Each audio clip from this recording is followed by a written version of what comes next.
Hello students, welcome to your bio class. In this video we are going to see some of the important questions that can be asked from the topic respiration. As you can see here on the board, the first question is what do you mean by respiration? So by now we have understood that respiration is the chemical process of releasing energy by breaking down glucose for carrying out various life processes. Children, we all know that various life processes are going on inside the body of a living organism.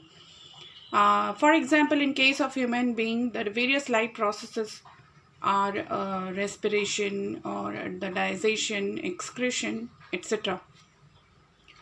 Now come to the next question. Next question is, what is need of respiration in living organisms? Now we can say that living organisms need respiration as energy released during this process is utilized by the body cells to perform various activities such as synthesis of protein, contraction of the muscles for movement, production of enzymes for various activities, etc. Children, we all know that our body is made up of cells. Body of any living organism is made up of cell. A cell is a basic functional structural unit of life, and a lot of activities are being performed by the cells. And for all such activities, cells require energy. We get this energy by the breaking down of glucose, and this process is called as respiration, as we have seen in the first question. So this is why energy is needed, and ultimately respiration is needed in living organisms.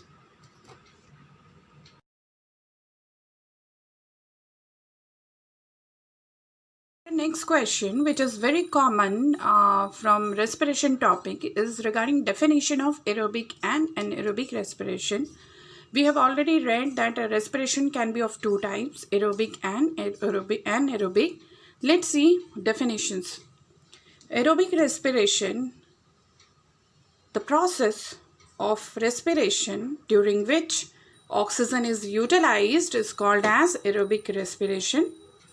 And the overall chemical change which occur during aerobic respiration can be represented in the form of this equation as C6H12O6 plus 6O2 gives C6CO2 plus 6H2O plus energy is released. Here C6H12O6 represents glucose. This is oxygen, carbon dioxide, water, and energy is released. Let's see definition of anaerobic respiration. Respiration which does not utilize oxygen at all is called as anaerobic respiration. Children, normally in animals and plants, aerobic respiration takes place. But when there is deficiency of oxygen or insufficient oxygen supply is there, anaerobic respiration can also occur. If anaerobic respiration is occurring in yeast, then that anaerobic respiration will be called as fermentation, and it can be represented by this chemical equation. C6H12O6, which is representing glucose, in absence of oxygen will be broken down and it will give C2H5OH, that is ethyl alcohol or ethanol. Carbon dioxide will also release here along with the energy. If this anaerobic respiration is occurring in animals due to insufficient oxygen supply, then the equation can be represented as C6H12O6, that is glucose, is broken down into C3H6O3 it represents lactic acid. And in this process also energy is released. Now you must understand one thing, that energy which is released during aerobic respiration is much higher as compared to the energy released during anaerobic respiration. Children is normally respire anaerobically, but in case of animals which normally respire aerobically, in case oxygen supply is not sufficient, then in that case an aerobic respiration can occur.